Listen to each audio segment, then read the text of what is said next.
On Story is brought to you in part by the Alice Clayburgh Reynolds Foundation, a Texas family providing innovative funding since 1979.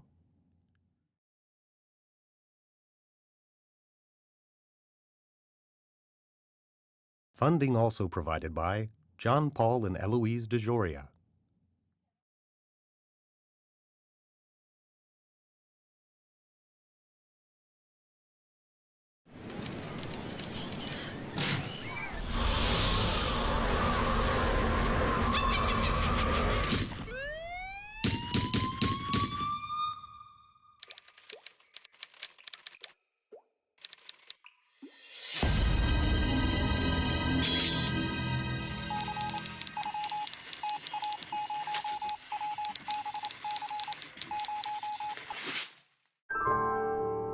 On Story, presented by Austin Film Festival. A look inside the creative process from today's leading writers and directors.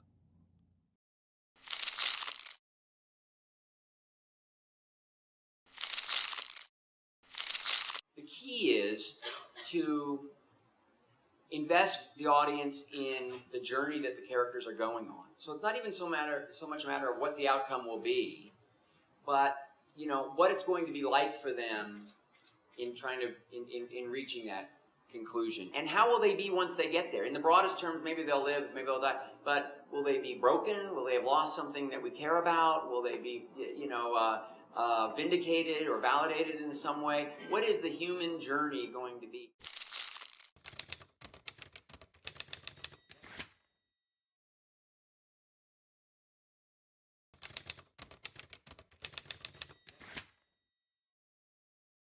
When I actually went to Houston and was researching it for the first time and met with the mission controllers actually in the old mission control room, one of the things that immediately became apparent to me, and really it was a real revelation and changed the way I approached the film, was somebody described the circumstance as though they were MASH doctors, 2 miles off the front lines, and somebody had been dragged in and plopped on their table dying, and it was their buddy from boot camp. And that's the way they felt about these 3 guys. And I looked around, there were 14 mission controllers there, and then I talked to them some more afterward, and that was so clearly the case. And it kind of, in addition to being a survival story, it became a rescue story. And I thought that added a tremendous dimension. In terms of directing the scenes in Mission Control, that's what we began with on the film. And I carefully put together a group of actors. I also simply said, as actors, much of the detail is not scripted, but I want nonstop activity. And the more thorough you are, and I want it authentic. So if something's just kind of doesn't make much sense, I'm going to cut it out. But we're going to have 2 cameras going all the time, and the mission controllers who look the most alive are going to get the most screen time. They suddenly made good friends with people like Jerry Bostick. Econ, what's your data telling you? O2, tank 2, not reading at all. Tank 1 is at 725 PSI and falling. Fuel cells 1 and 3 are, oh boy, what's going on here? Flight, let me get back to you. Flight GNC? Flight, they're all over the place. They keep yawing close to gimbal lock. I keep losing radio signal. Flight, their antenna must be flipped. 22, they're gonna have to do it manually if they do. One at a time, people. One at a time. One at a time. Ecom, is this an instrumentation problem, or are we looking at real power loss here? It's reading a quadruple failure. That can't happen. It's got to be instrumentation. We also use the transcripts a lot. We took the scenes that were concisely written, and we would often build them out into 2 or, it'd be like a half a page of dialogue achieving the dramatic aim, but we would build it out into 2 or 3 minute scene that basically encompassed much of what we were learning about through the transcripts. And so the first cut of the movie was extremely long, and we had to take much of it back to more or less what was scripted, but it was infused with this air of authenticity, and all the actors in the capsule and all the actors in Mission Control really knew what the procedures were about, and they were following them. And so it gave it a kind of a logic that I think resonates.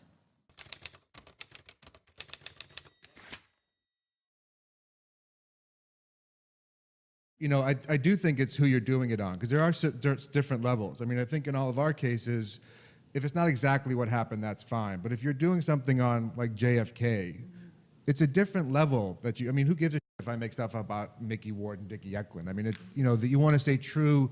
You know, obviously, I think you do owe something to the truth. If there was, and I think we tried to, certainly Dickie was a squirrely character and he'd done time and he'd maybe or maybe not killed somebody. So it's sort of like you have to get a sense that you're not presenting that character like he's a saint. You owe something to that, but you don't necessarily owe something to the literal truth. I think it does depend on what that character and what that story is. There are some stories that level, you have to have a higher standard. When I talk about exactly the issue we're talking about today, I use his film as a reference point, because if that was a fictional film, the two brothers, I'm sorry, Dickie's the right? Yeah, Dickie's. Yeah, Mickey would not take Dickie back as his trainer. Everything in the film says he needs to get rid of Dickie in order to move on. He's got a wonderful woman now. He doesn't need his brother. His brother's going to destroy his life. And then he takes Dickie back. Well, it's great because it feels real. You're going like, holy, this is exactly what human beings do. And I'm afraid it's going to him up again. He's going to lose again because he did that. But he doesn't lose. He wins. And we're feeling like, you get that goosebump feeling that you have in real life when things don't quite make sense, but at another visceral level they do. Dickie's a junk bag. Hey. He's a junk bag. You, Sean. I'm 8 months sober. Oh, yeah, and I'm sure you're gonna need something for something now that you're out. Oh, my back, oh, my back. You always picking on... Huh? And what about O'Keefe? We're in the same boat. And one day at a time, right, O'Keefe? You and me. But what, it's all right for him to be here? Why am I the problem? I'm his blood. I'm his family. I'm the one fighting, okay? Not you, and not you. I know what I need. And you need Dickie? I want Dickie back. And I want you, Charlene. And I want O'Keefe. I want my family. What's wrong with that? I was fortunate that Mickey and Dickie kept calling me, which they still do, and I had their messages. And the amazing is... They're still working on the film, Scott? Yeah, they're working on Fighter 2. But and I'm not kidding. But the dynamic still exists between them. The reality is it never changed. It's the same dynamic. And I would keep those messages on my machine, and I would be able to go back and play them. And I could write anything in their voice now because because you couldn't make that stuff up, and that dynamic. I know almost with every scene they come to now how those guys would react. It's like sort of, you couldn't, and with any other character I've created myself, I would never know that.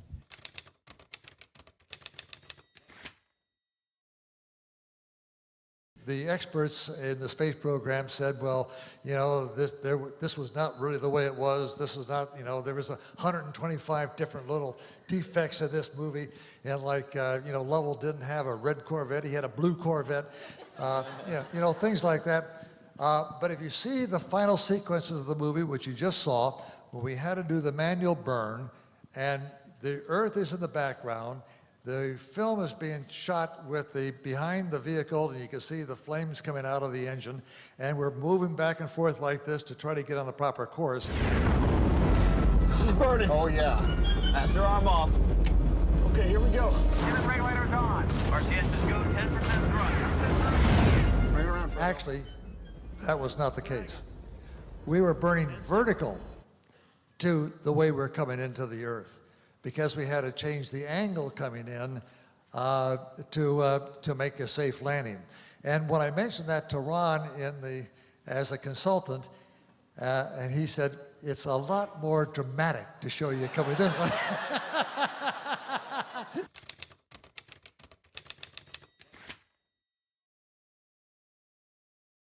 One of the challenges is how do you keep that suspense when we all know they do get up and they do get down. And Ron and I were talking about this earlier, is that part of the things we considered from the beginning was a kind of tripod, with the capsule being one, mission control being the other, and the family being the third.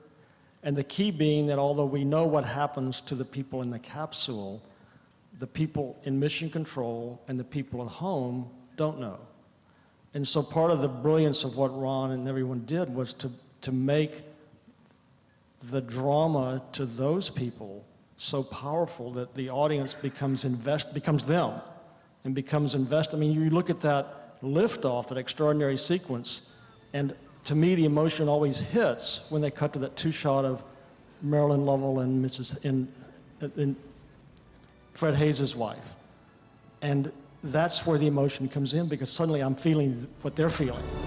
Houston, we have cleared the tower in 1313. Okay, guys, we got it.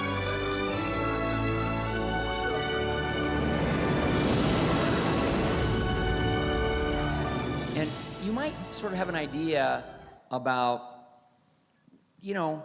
what the outcome might be. You might have a sense that it's going to be okay.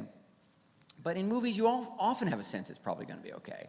The idea of really investing in, personally, what the journey meant to them individually, starting with the Mattingly Swaggart switch, starting with Lovell's desperate need to want to go, and getting the mission, and it frightening Marilyn, his wife, and all of those very human touchstones that we can all relate to.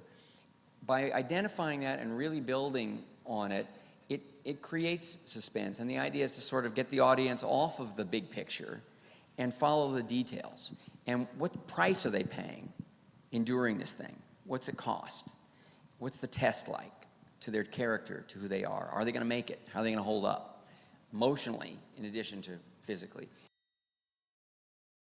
I think you have to empathize with your characters and sort of feel for them. I mean, I think the journalist take for me was just sort of, I'm going to interview you and try to find your story and be a parasite in that way and sort of see what you can get. But I think you have to care about your characters. Yeah, I mean, I also would have used the word empathy rather than sympathy. You become your characters, whether they're real or not. You are inside those people, and you have to find who they are. And I think sympathy means, again, it creates this level of obligation. I need to present this person a certain way because that's what they would want. You have to sort of be inside your character in a way to sort of write them, not only looking over your shoulder, right, but sort of like I'm there with that person. That's why some people are impossible to really know. I mean, to me, like an example of that, a movie that does that amazing is Amadeus. I mean, how could anybody feel like Mozart? I mean, there's like, no, I couldn't anyways, understand that level of genius. But everybody, Soliari, everybody feels like I'm a loser, right? It's like, I could write that character and then his way into the other character. So it's trying to figure out that way in to what you're gonna write.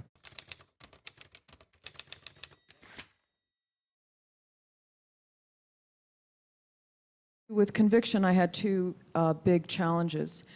The villain, Officer Nancy Taylor, who was played by Melissa Leo, I don't understand this woman. It just was inexplicable. And when Melissa Leo sat down with me and she said, I don't understand her, I said, I'm sorry, I can't really help here. And she made up a backstory to help her, and I listened to the backstory and I said, well, I don't really think that's what happened, but if it works for you, it works for me. And so that was difficult. To try to grab onto something and, figure out what makes this person a human being. Why aren't you a cop anymore? I left the force when I got married. Really? You mean it had nothing to do with you framing another cop? I beg your pardon? What was his name? Oh, yeah, Stanley Randall. He found out that you were dirty, so you got a waitress from the Rusty Scupper to accuse him of rape. Is that what they told you over there? I'm sure you can imagine what it was like to be the only woman on that police force. I wasn't dirty. And the rape charge wasn't false. I don't know how to really embody that level of denial and self-justification. So that was just, I couldn't figure out what made her tick, which for me as a writer is difficult. I need to understand and be able to analyze my characters and where they're coming from, even if I don't approve of where they're coming from. I love to write villains. It's like the bad part of yourself. I mean, I always feel like, when you're writing something, you kind of fracture yourself into all your characters. So that if you were to put all those characters together, that would be a snapshot of who you, Scott, is at that one particular moment in time. Well, for me, like, I'm a nice person, but, I have a lot of horrible thoughts.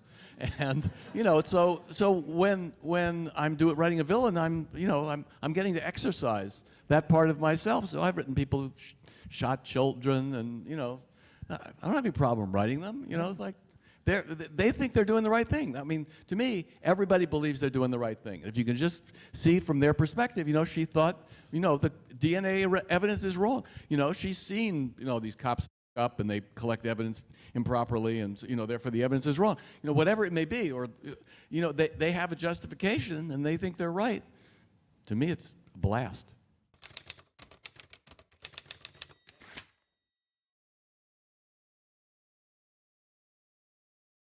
Doing a biopic, you can't tell somebody's whole life, but trying to just tell what part of that person's life you're going to tell and what that story is, you have to sort of figure out, okay, like what is the story, not only is going to make the best movie, but what is sort of your life about? As from my point of view, sort of what is that thing that sort of makes it why you want to tell a movie and what you're going to see, but what is that story of your life that I want to tell? The truth is your friend, meaning that the truth will give you details that you couldn't get away with if you were writing a fictional screenplay, an original screenplay. And they will allow for deviations of character, for peculiar events, for side events that seem peripheral but then lead back to the main story. So when you want to take advantage of everything you possibly can in the true story.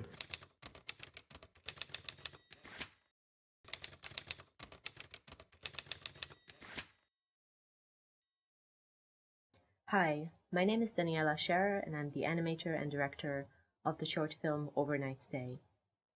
The film is an animated documentary about an experience my grandmother had when she was a teenager.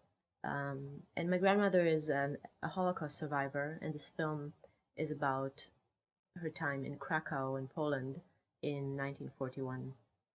The most difficult thing about making this film is really trying to understand what it was like to live in a different place, a different time, and really to put myself in my grandmother's shoes in order to tell the story and understand it emotionally. So what I hope audiences will take away from this film is really what I take away from my grandmother's story, which is knowing that a really, really small or even mundane act of kindness towards someone who might be in a low point in their life or in trouble can make a really huge difference. It can have such a profound effect on them that even they might remember it for the rest of their lives, really. Coming up is my short film, Overnight Stay. Thank you very much for watching. Glaubst du, dass Leute von Natur gut oder schlecht sind?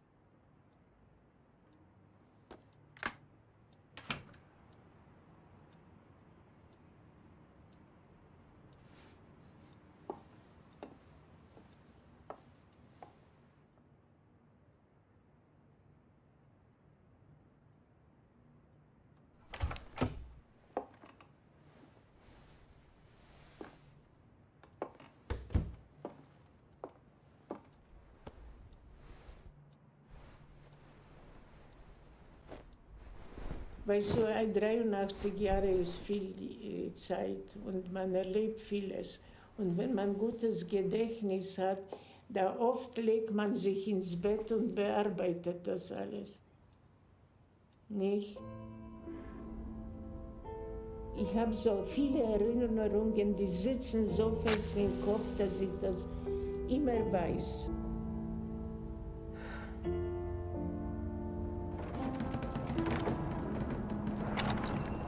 Da kann ich mich erinnern, dass in 1941 so, da war ich dann 17 Jahre alt.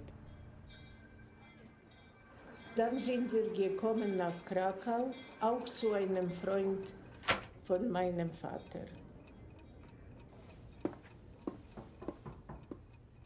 Und die haben uns aufgenommen, alle vier, und haben uns gegeben ein Zimmer. und das Zimmer war verschlossen. Und dort musste man manchmal ganz ruhig sein, wenn jemand Fremde in der Wohnung war. Und mein Vater hat sehr klug gemacht, weil er hat ein bisschen Geld bei verschiedenen Leuten gelassen. Da waren noch Juden, die von Ghetto zu arbeiten gekommen sind nach Krakau und die haben die Geschäfte noch geführt, aber haben keine Macht gehabt über das Geld. Die haben nur dort arbeiten müssen. Und ich bin dorthin gegangen, habe sie getroffen.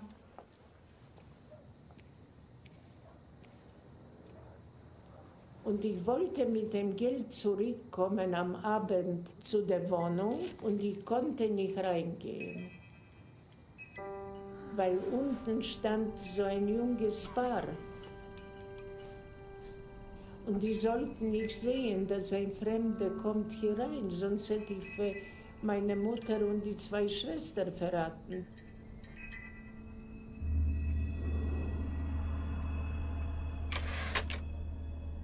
Und die waren immer drauf, eine Aussage bei Deutschen. Da haben sie dafür Geld gekriegt, wenn sie einen Juden getroffen haben, den man noch umbringen kann.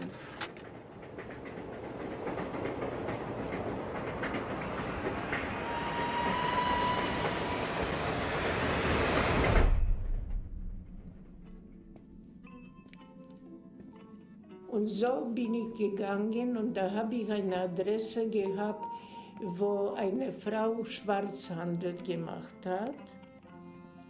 Und die hat auch angenommen, Leute zu übernachten. Und da bin ich dort gegangen, ich musste doch irgendwo über Nacht bleiben.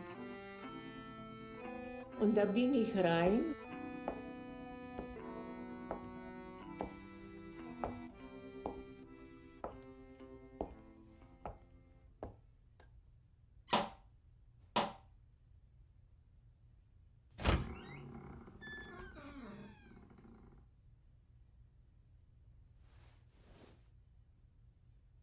Und ich habe mich natürlich ausgegeben als Polin. Und da habe ich gesagt, dass meine Familie ist weg, man hat sie nach Deutschland genommen zu arbeiten und ich will auch nach Deutschland gehen arbeiten. Ich habe ihr gesagt, ich habe kein Geld. Und sie hat gesagt, wenn ich ihr die Küche sauber mache, brauche ich ihr nicht bezahlen. Und ich habe ihr die Küche sehr sauber gemacht. Das war wahnsinnig dreckig, weil sie hat mit Kindern gehandelt und sind die Kinder spazieren gegangen und haben natürlich ihre Zeug gelassen. Die sind nicht ins Klo gegangen. Und dann hat sie mir gegeben so ein Feldbett, weißt du, so wie bei Soldaten haben so Feldbetten, wenn sie irgendwo sind. Und da hat sie gesagt, da kann ich schlafen. Und hat mir eine Zudecke gegeben. Es war aber Winter und war kalt.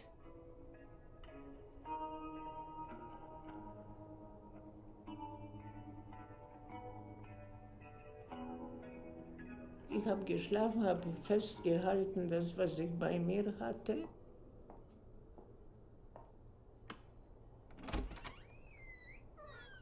Und in der Nacht ist die Frau aufgestanden und ich habe bemerkt, dass sie mich mit noch etwas zudeckt.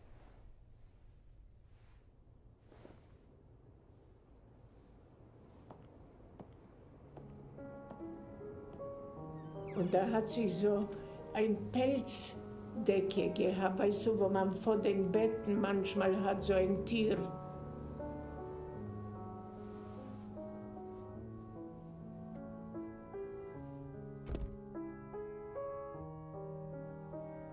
Und hat mich mit dem zugedeckt und das war so schön warm und ich habe angefangen zu heulen.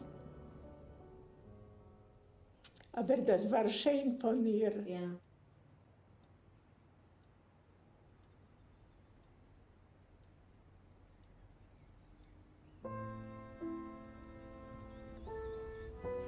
Glaubst du, dass Leute von Natur gut oder schlecht sind? In jedem Menschen steckt ein Sadist. Wenn es zum Ausbruch kommt, kann man nicht wissen, wie der reagiert.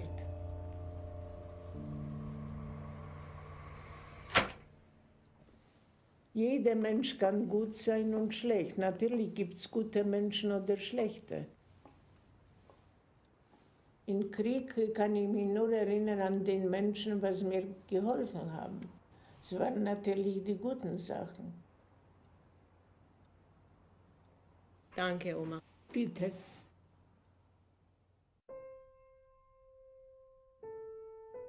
Dann machen wir Schluss.